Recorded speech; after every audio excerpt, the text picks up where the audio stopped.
An artist's impression of a newly discovered planet and its red dwarf star, Ross 128.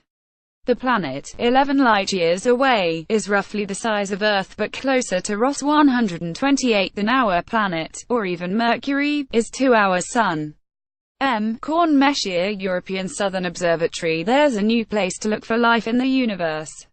Astronomers announced on Wednesday the discovery of an Earth-sized planet around a small red star in our corner of the galaxy.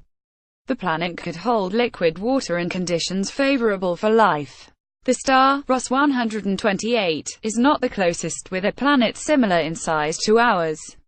That would be the Sun's next-door neighbor, Proxima Centauri, just 4.2 light-years away.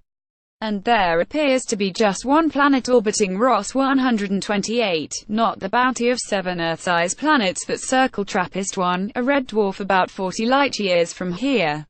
But unlike those stars, Ross 128, about 11 light-years from Earth, appears to be a quiet, well-behaved star, without the violent eruptions of radiation that might wipe out any beginnings of life before they had a chance to take hold on the planet. Those flares can sterilize the atmosphere of the planet, said Xavier Bonfils of the Institute of Planetology and Astrophysics in Grenoble, France, the lead author of a paper describing the planet. Ross 128 is one of the quietest stars of the neighborhood. Ross 128 sits in the constellation of Virgo and appears at the center of this picture. David de Martin digitized sky survey. The findings appear in the journal Astronomy and Astrophysics. The astronomers did not directly see the planet but instead used a telescope in Chile to measure wobbles in the wavelengths of light coming from the star. The wobbles are caused by the gravitational pull of the unseen planet. The magnitude of the wobbles indicates that the planet is at least 1.35 times the mass of Earth, but could easily be twice the mass of Earth. Astronomers' instruments are not yet sensitive enough to spot Earth-sized planets in Earth-like orbits around stars similar to our Sun.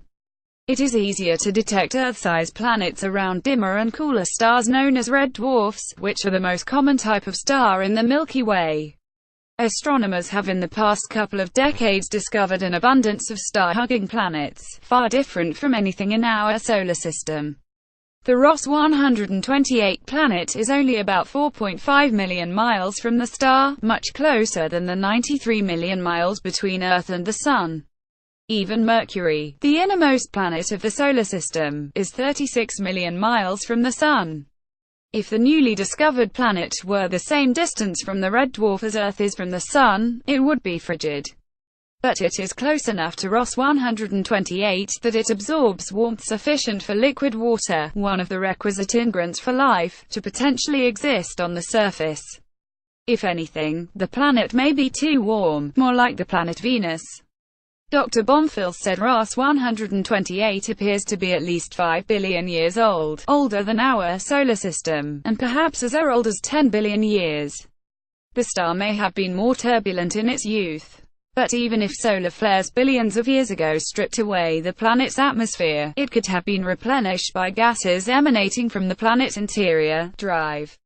Bonfils said. Vladimir Erepetian, an astrophysicist at NASA's Goddard Space Flight Center in Greenbelt, MD, questioned whether Ross 128 would be such a benign star. Even being quiet, its X-ray to extreme UV emission can be 10 times higher than that of the Sun, said Dr.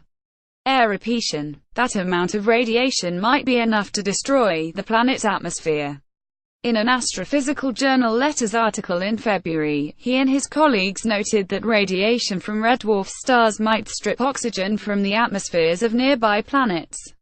William C. Danchi, also a Goddard astrophysicist and an author of that article, was more positive. There is potential for an atmosphere and hence habitability, but it is highly uncertain, he said. This is an important discovery and well worth many follow-up studies. The next generation of large terrestrial telescopes, with mirrors 100 feet or more in diameter, should be able to make out the planet circling Ross 128 and possibly identify specific molecules in its atmosphere. It would be rather easy to search for oxygen in the atmosphere of such a planet, Dr. Bonfils said.